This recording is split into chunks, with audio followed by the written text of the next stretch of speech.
Welcome to Tim's Vinyl Confessions. I'm Tim Derling, and this episode's very special. I've got two of my past co-hosts on here, but the three of us have never done an episode together. So I've got my old standby buddy Jex, and also from Jeff Witcher's Vinyl Destination, we've got Jeff Witcher, and we are all here. Welcome, gentlemen. Welcome. Thanks for having us. And so on this episode, we've been talking about this for a while now. Jex and I have been really talking about it because, we've both been actively out there looking for some of these. And I knew I wanted Jeff on here because he's got some rarities. So what we're talking about today is our AC/DC cassette collections. And I'm looking forward to seeing which issues of them we each have. Jex is prepared. He's got the shirt. Where's that shirt? Oh, okay. Right on. Are you ready? From the Razor's Edge. Nice. Right on. This is going to be fun because I know that we're probably going to have differing versions of some of these same albums, but I know Jeff's got ones that none of us have. And actually, if you want to check it out on Jeff's channel, he and I did an episode a long time ago on our CDs, I think, from AC/DC. Yep. Yeah. So let's get started, boys. The first AC/DC album, there's differing track listings with the same title, but we're just going to treat it all as one. So we're talking about High Voltage. Gentlemen, High Voltage. What you got? No. And I believe all three of us have slightly different versions. Look at the lettering on mine compared to Jex's. Jex's looks a little newer. Ours are both Canadian, and Jeff's got an American one. Different on the side as well. So already we're off to, different looking cassettes. Here's what the back looks like. Yeah, and the tapes. Even the tapes all look different because I got a small window in mine. Jex has a bigger one, so that's cool. So High Voltage, came out in Australia, has a different cover. It actually has a totally different track listing, I think, except for two songs. And the album, most of us know under this title, is actually the second Australian album, which Jeff has for us. Came out in '75, called TNT. He's got an Australian cassette of that, which is really cool. Just move that over towards your face a little bit, Jeff, because it's cut off. There you go. Yeah, it's just got looks like a box of dynamite. And 7 of the 9 songs on that TNT album are on the worldwide High Voltage. So I know Jeff messaged me and said that, he came upon a couple of the Australian only cassettes. Is there a label listed on there, or is it just Albert Productions? It's just Albert Productions. It's got TCAPLP 016 is the number on here. And I can't believe I got this for $6. And it doesn't look like it because it looks all white, but this is actually a sticker on here. It's not just printed directly on the cassette. I was really shocked to find this and to find it for as cheaply as I did. It was like a once in a lifetime kind of a find, but I'd never seen that before. I'd seen somewhere they had the actual vinyl copy, this record store by me, and I don't know if it was, a repress unofficial edition or not, but they were selling it for over $200. So I gotta believe it had to have been, an import to be charging that kind of money for it. Yeah. Well, it would have to be an import because there's no North American album called TNT. It's the only one. Like, even though some of the albums have different track listings, this is the only one that has like a unique title.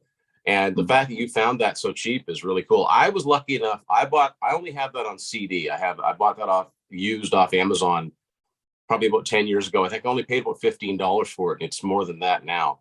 And the version that I have just says Albert Productions, but I think it said distributed by CBS Records. I think it's an 80s pressing, but So there you go. That kind of ties up the whole High Voltage saga. So next up is the one that Jex and I have very unique versions of. So even though it didn't come out until '81 in a lot of the parts of the world, It's got a 1976. It's actually the third AC/DC album, Dirty Deeds Done Dirt Cheap. And so Jeff's got, move the tape over close to your face, Jeff. There you go. Yeah, for some reason it's cut off. I only get like, yeah. Oh, okay. Yeah. Yeah. So so Jex and I have very similar Canadian versions. I'm pretty sure. They look to be the same to me. Yeah. Well, mine's got a large window, and yours has a small one. But what really separates these is this one. My copy says Randy LeBlanc number 33 inside of it. And what's yours say? Elliot. So that was Joe Elliott's tape. Or maybe it was Chris Elliott. I don't know. I get them mixed up. It's funny. The one you have used to belong to me, and I knew you were looking for it, so I gave you my personal copy. Yeah. And then shortly after, you found one and gave it to me. So we did kind of. And you thought I was just giving it back. I said, no, that's a different name. Yeah, I have the proof. Yeah. So yeah, I actually don't have any of those U.S. cassettes like Jeff's been showing. I have a lot of those by like other bands like Led Zeppelin and Yes, but I don't have any AC/DC ones, and those are pretty standard, common issues. Well, I remember when this came out. I mean, this was before the internet, or I had no idea. But my friend had this album like when it came out, and I was just like, it boggled my mind because I wasn't familiar with AC/DC's back catalog. And I'm thinking, what is this? Like, who is this singing? Yeah. Doesn't sound anything like Brian Johnston. And like, what, it just seemed, because this was after the Back in Black album, and I couldn't make sense of what exactly this was. Yeah, it's really interesting when you look through AC/DC's album sales of those Bon Scott albums. They've all, over time, they've all been certified multi-platinum, but, High Voltage and Let There Be Rock and ones like that, they're 2-3 million. Highway to Hell is like 6 million. That's a pretty big one. But Dirty Deeds is like 6 or 7 million. Like it's like bloop, bloop, bloop, bloop, bloop, like it. But that's why. And for younger people starting, it's important to understand there's a reason for that. It's not like it's that different. But after Back in Black got big, it came out in 1980. Atlantic they weren't exactly upfront about the fact that this was a previously released album, which they themselves rejected. They actually rejected this album after High Voltage, and they said, no, we don't want that. And like the other one, High Voltage, completely different cover. I actually don't really like the original cover of it. It's got this weird, I don't know. You know what? I do like it. The one I'm thinking of is like the Italian one that looks like a disco album. Oh, the one I mean, with like the fluorescent colors and like Bon Scott's like singing like this, or the drawing out. Yeah, the Australian one is like them. It's like it's a pool hall or something, right? I think so. Yeah, isn't it like I've made the mistake of on my channel saying I prefer the North American covers to the Australian ones. And then I've had people in Australia take me to task in the comment section saying, how dare you even suggest that the North American covers are better? And I'm like, come on, like, there's the one, it looks like a bad tattoo. All of them look like, I mean, I'm sorry. And I know if you have any Australian viewers, they're going to shred me in the comment section, but just some of them look like they were drawn by like a 12-year-old or something. And I like, especially the High Voltage, I think that's a perfect cover. Yeah, the High Voltage one is funny. It's a drawing of like a power station or something with a little dog whizzing on it, right? But the TNT one's not bad. But yeah, they're kind of, my good buddy Peter Kerr, don't get mad at us. But yeah, this is a Hypnosis cover that makes no sense. It doesn't look like an AC/DC album. They didn't use the logo. And it was probably one of those ones that, like Martin Popoff said, they would, suggest other bands and said, no, we don't want that.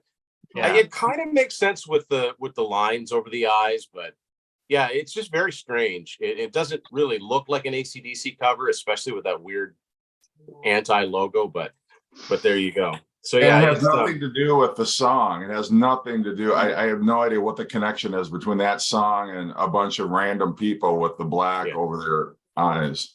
The other thing is that's important to note is that because that was the very next thing that came out after Back in Black, I think that's why people know the song "Dirty Deeds Done Dirt Cheap" so well. That's where a lot of people heard it for the first time. They didn't hear it in '76. So Right. So moving on, we're almost not quite to the point where the album covers sync up, but 1977, "Let There Be Rock." Yeah, and again, Oh wow. Jeff has the Australian one with the guitar neck cover.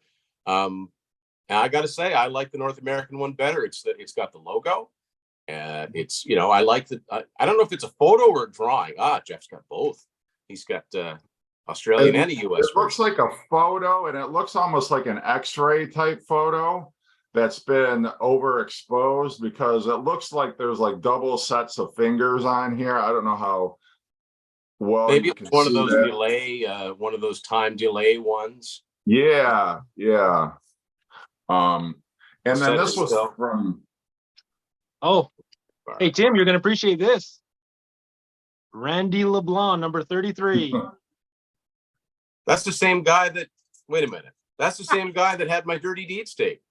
Yeah, I guess I got them from the same lot. Well, I got this at the Record Expo last spring. Right. That's where this came from. Where'd you get yours? Well, from Randy. No, well, remember I gave you my my Dirty Deeds, which belonged to him. Yeah, but where did you get it originally? I got it from a trade from a friend of mine called Ricky. So he must have got them from Randy. Okay. So obviously this guy lived in your area. He must have, yeah. So yeah, that's usually a good sign. If a cassette has a sticker on it and it's not just printed on, it's usually means it's older. So that's very cool. Now, for once, I think Jex and I have matching cassettes. Oh. So yeah, that's pretty cool. Yeah, this is so old. The felt pad, if you can see, the felt pad is like starting to come detached. Oh yeah, they Jex, hold yours up one more time. Your cassette. Yeah, I feel like my one is a little smaller. Well, for a second I confused myself. I thought sides 1 and 2 were reversed, but they're not. Oh.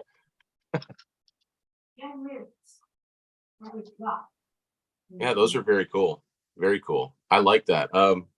I like the fact that we're getting lots of different versions of these. Next up, I'm pretty sure I've got a different version of it than either of you, but I could be wrong. Well, actually, Jex doesn't have this one, so I know I'm covered there, but Jeff does. So 1978 Power Age. Mm. So what Jeff's got there, just move yours over a little. There you go. What Jeff's got there looks like a U.S. Atlantic reissue, probably from sometime in the 80s. And what I've got is the 1994 reissue on Atco. So a little bit more personalized on the side. Just got a clear cassette here. And, there were no lyrics with this originally. It's just got a little bit of credits in it. But I should have bought it when we saw it at the expo, the cassette. I should have grabbed it. I was watching my budget, but in hindsight, I'm like, it's one of the few holes I have to fill. Yeah, but you got some cool stuff. And I should say that Jex was good enough to encourage me to buy the high voltage vinyl, which I'm really glad that you did. Oh, me too. That's a must. Yeah. All right. So also 1978, the first AC/DC live album. If you want blood, you got it. And I think that Jex and Jeff both have U.S. copies. Mine is a Canadian copy. Yeah. I got this one from you, Tim.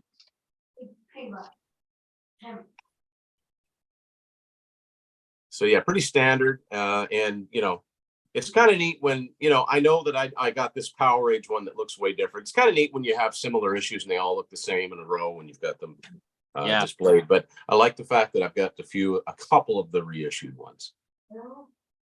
Yeah. So next up is 1979, the first really successful AC/DC album, Highway to Hell. And so Jeff's got a U.S. copy and I have a Canadian copy. Nothing in it. Nothing in any of these that I have for credits except for that Power Age reissue. Yeah, no, same here. Yeah, pretty bare bones. And next up, of course, this is where all the album covers and all the track listings and everything are completely synced up, because even the Australian Highway to Hell, it's the same photo, but there's flames behind it. It's other than that, it's the same. So of course, 1980 Back in Black, and not sure. Jex and I might have the same versions. Jeff's is an American one. I'm not sure if it's a reissue or that's just what the, no, that looks like an 80s era reissue. Oh, ours are different. Look at that. I wonder if yours is a Columbia House one. Yeah, it is. It says distributed by Columbia House. There you go. So mine's just a retail. But I mean, this album's been issued so many times. Like, it's crazy. Oh, I don't even have the back. Oh, yeah, the back is different. Yeah. There you go. All right. So next up, we're more reissue territory, 1981. Those About to Rock by We Salute You. All different copies here. So Jeff has a U.S. copy. Jex has an older Canadian copy. I have a Canadian copy from the 1994 reissue series. I found this and 4 of the following AC/DC tapes all in one spot at Back Alley Music in Charlottetown, PEI, a couple of years ago on vacation. It was a big boost all at once to my AC/DC collection. So mine's just got a little bit of credits, and then it's got the back cover, or the photo that was on the inside. I've seen a big poster with this picture on it too. This is a pretty well known one, and a clear cassette. Okay. So next up is I think an underrated AC/DC album, Flick of the Switch, 1983. Jex and I might have similar versions. Jeff has an American version. What do they look like on the side? It's a super cassette. It's not just a cassette. It's a super cassette. Yeah, I got a few of those actually. Mine's a Columbia House issue. I don't know if Jex's is or not. Yeah, it is. Yeah. So this is what the tape looks like. Mine is absolutely trashed. Wow. I guess it is. So I need a replacement copy, but I'm holding on to this one for now. Yeah, this one has, I think they probably all have the same very minimal. Oh, you think yours is bad? Look at this. Mine's got pen. Oh, there you go. So someone must have recorded over this, because I don't know if you can tell this or not, but this says AC/DC High Voltage on the side. So somebody must have recorded. Geez, I wonder if this actually has the album on it, or if somebody recorded High Voltage. You'll have to pop it in. Yeah. Pop it in and see. It was owned by somebody named Ken Kidder. And I don't know if some kid got a hold of this and drew all over it. I don't know. But anyway, there you go. Next up, songs collected, but not all the songs, collected from various Australian albums. Came out North America 1984. 74, Jailbreak. Yeah. 5-song EP. Mine's a Canadian Columbia House issue. I don't think I've ever seen that U.S. issue before that Jeff has there. That's really cool. Yeah, with They started doing the white, with a blue lettering on the spines. Oh yes, Who Made Who looks like that too. I don't have that version, but yeah, I've seen it. I've seen NXS cassettes that look like that too. Oh, so mine's a Columbia House. It must be a relatively newer one, because it's a clear cassette. And once again, people were afraid of people taking their AC/DC tapes. Well, this Randy. One is mine. This belongs to me. What's it say? Randy LeBlanc, number 33, strikes again. Randy, are you watching? We've got your tapes, man. We have your tapes, buddy. 3 of them. Now, chances are Jeff does it. That would be really funny if Jeff. That would be fun. Imagine me all the way there. Yeah. No word of a lie. I've got like some of my REO Speedwagon 8 tracks I've gotten from all different places, but there's 3 of them that all have the same, like somebody wrote like pink marker along the side of them. They must have all come from the same place, but I didn't get them from the same place. So it's funny if these things could talk, like the voyages they go through. Yeah, it's a small world. Yeah.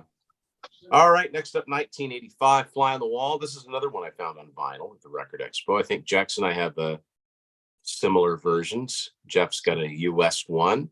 And I think Jex and I both have what appear to be retail copies, not Columbia House. This is what the tape looks like. I've never really understood. I think yours is slightly different. Maybe not. No, maybe it is the same. They look the same. It's interesting, you get ones, and I don't really know what the distinction is. Some have barcodes on them, some don't.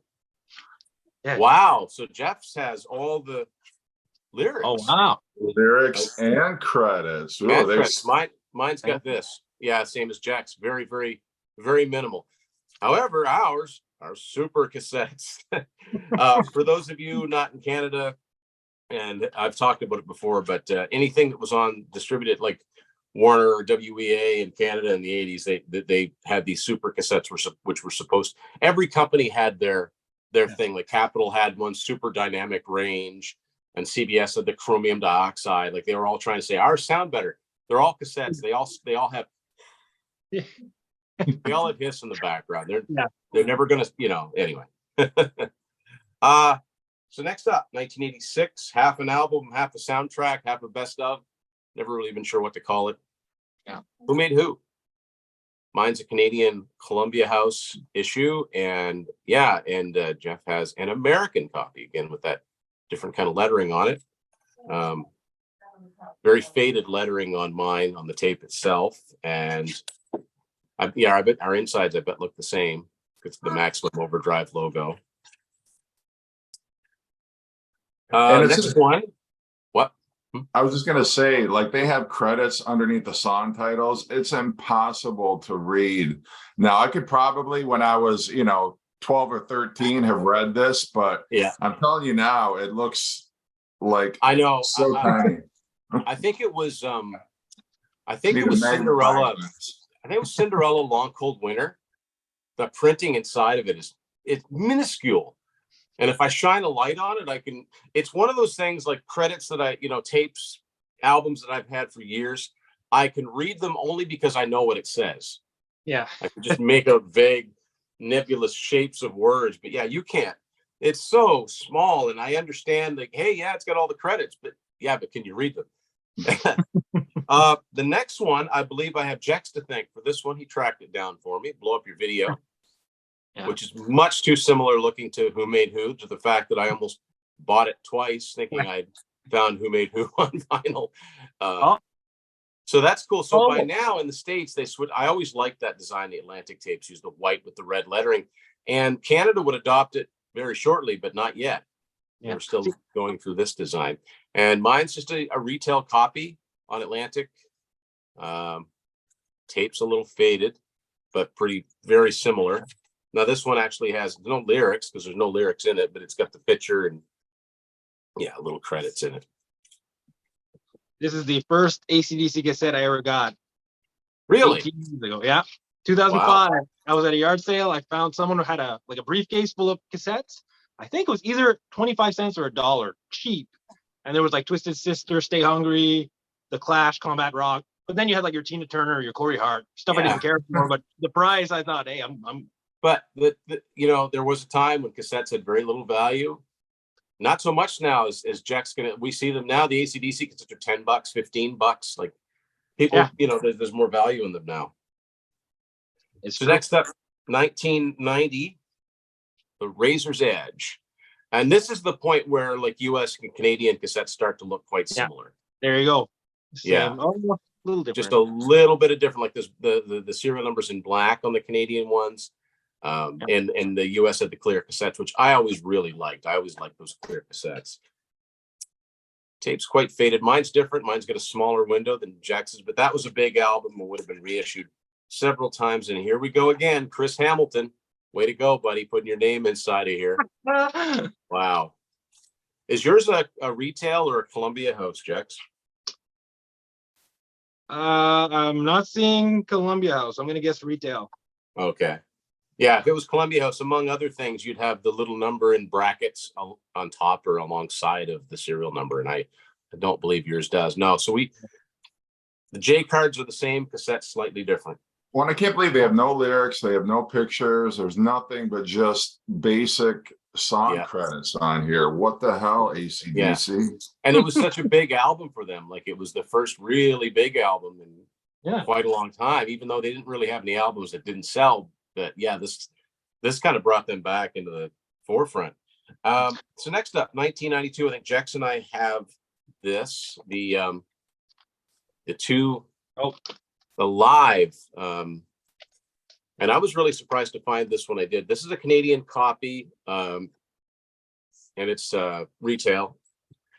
This is what the cassette looks like. Jex is probably similar because we're getting to the point now where not so many reissues. The only difference would be if it was a Columbia House one or not. So yeah, so this is what the front of this other one looks like. And there was a, just like the CD, I'm pretty sure there's a version of this that's just on one cassette.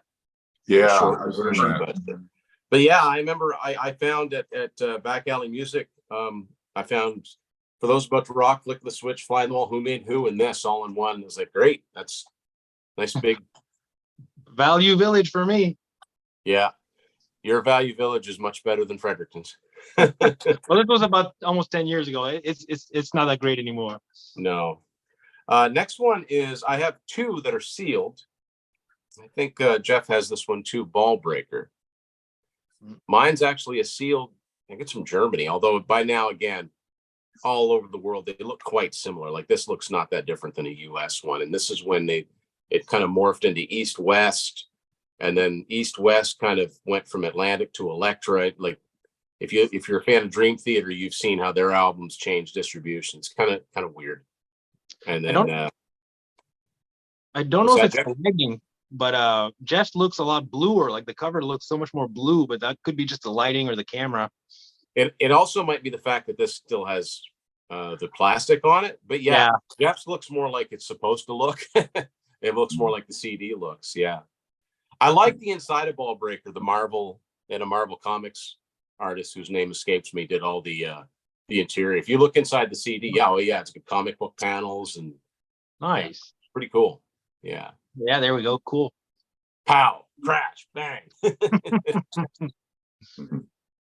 Next up was another cassette that I found at last year's Spring Record Expo. I was really surprised, and I didn't mind paying $15 for it. From 2000, Stiff Upper Lip. This is a Canadian copy. Yeah, I was really surprised to see that. I mean, I know it's right from 2000, but you don't see 2000s cassettes, especially not used. And again, there's nothing in this, but there were no lyrics inside of this anyway. And the last thing that I have to show, I had to get this. I don't even have it on vinyl, but I had to get this.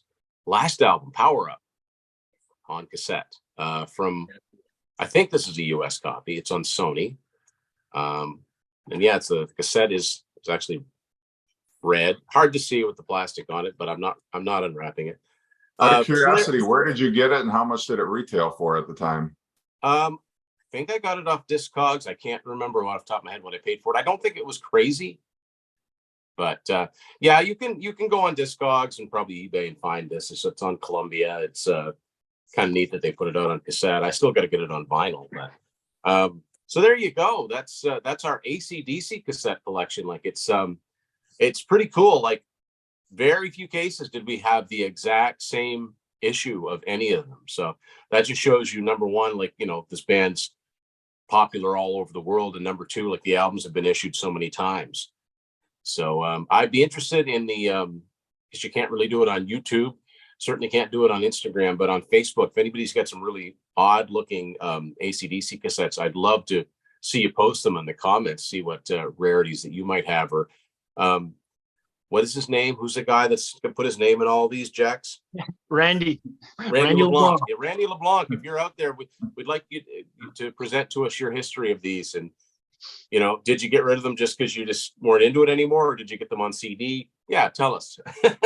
Anybody that we've said has got their name written inside of these. I've got to tell you, I don't know what this speaks to, but AC/DC is the band I've got. I don't have nearly, I don't know if I've got any other cassettes that anybody's written their names in, but I mean, here I've got at least 4 that different people have written inside of or whatever. So that's kind of funny. They wanted to claim them. They wanted to claim those cassettes. Yeah. So Jeff, tell us what you got coming up on Jeff Witcher's Vinyl Destination for the summer. What do you got planned for the summer? So right now I'm in the middle of doing a Led Zeppelin deep dive. So what I do is I take each album, I present a little history behind the album. I use interview clips and whatever media was available at that time, and just kind of go through track by track, talking about the album. I just did Led Zeppelin's first album. I'm in the middle of putting together Led Zeppelin 2. So I'm probably, that's going to be taking up, I would say, at least most of my episodes through the beginning of July. And then after that, I'm not sure, what else I'll be doing. But we also usually try to do these Thursday night live streams, which are tournaments where we have bands, we have albums, or we have songs or artists. And we do it like tournament style. So we have brackets set up, and then we just, we fill up the brackets. And then we have everybody who's participating in the live stream vote on, who's the winner between albums or artists or songs, whatever, the case may be. So those are always fun. We're going to be getting those up and running probably either this week or next again. Cool. Very cool. So make sure and follow Jeff Witcher's Vinyl Destination on YouTube and on your socials, and keep up with what he's doing. And Jex is like the Rudy Sarzo of co-hosts. He's so versatile. Everybody wants him, right? So Jex, you do like a million different channels, and I know one of them there's an AC/DC connection coming up. So tell us what you have been up to, or what you will be up to. Right. Well, so every second Saturday, I go on Deke's channel, Deke Williamson, and his channel is the Distortion Den. And every 2 weeks, we do a little something called Retro Throwdown, which kind of sounds like what Jeff was talking about. We take two albums and we put them together, and we analyze them and see who comes out the champion. So we have our schedule up. I'm not quite sure when this is going to air, Tim. But on June 17th, we have Pearl Jam's 10 going up against Stone Temple Pilots Core. And then on July 1st for Canada Day, we're doing April Wine, Nature of the Beast going up against Triumph, Allied Forces. And we do have an AC/DC episode planned. I forget when that one's scheduled for. But yeah, we have our schedule all the way up to November. So it's a lot of fun. I'd love to see April Wine, Nature of the Beast go up against Iron Maiden, Number of the Beast, and see. That's a good idea. Deke, you watch and Jax pass that along. That's a good idea. Yeah. And of course, Jax also sits in on Grab a Stack of Rock with Mike Ladano and our esteemed crew there. And so yeah, these guys are busy, and the more great content, the better out there. And of course, you all know what I do. There's nothing new under the sun there. But yeah, I want to thank Jeff and Jax for sitting in. It was fun to do this little exercise together.